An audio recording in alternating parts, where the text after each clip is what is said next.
What's up? It's Dr. Duff. Thought I would start doing a little bit more of the kind of impromptu videos. I have a bunch of fucking meetings. I just got back from the office. I was doing Alzheimer's evaluation. And now I have a meeting with Adult Protective Services for our rapid response team where we present difficult cases and work on them together. And then group supervision with our interns. So I'm gonna make myself some lunch real quick. I got some ham, spinach, some cheese, tortilla. Maybe we chop it up, make a wrap.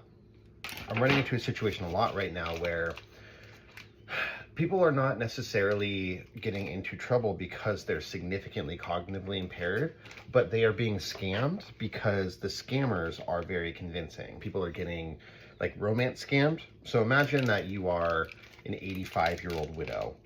You're capable of, using your phone and getting on social media and stuff like that. And then, suddenly you're getting attention from people. Maybe they're a celebrity that you like. They're keeping you company. They're saying they look forward to talking to you.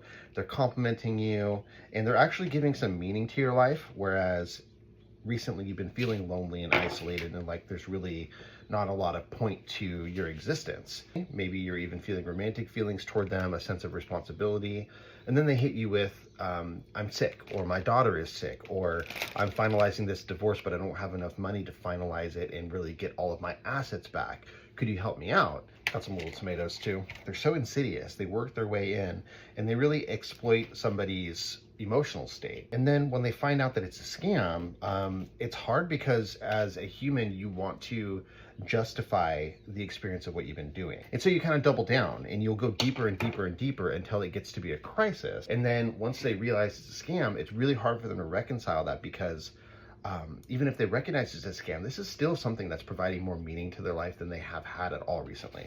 Let's do some vinegar, garlic, salt and pepper.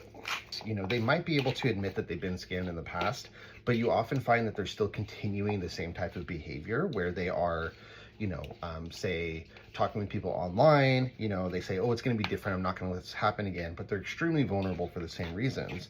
So whether it's giving money directly, Bitcoin, gift cards, etc., they can get into a really bad spot. And so from my side, it can be so hard to kind of reconcile what is impairment, what is just being scammed by a skilled scammer, what is a susceptibility to influence that requires intervention. And it just sucks. It just sucks. People, are not all good. I put some sriracha mayo down. This thing is way too big to close, but there it is. I'm gonna get to my meetings. Those are my thoughts for right now.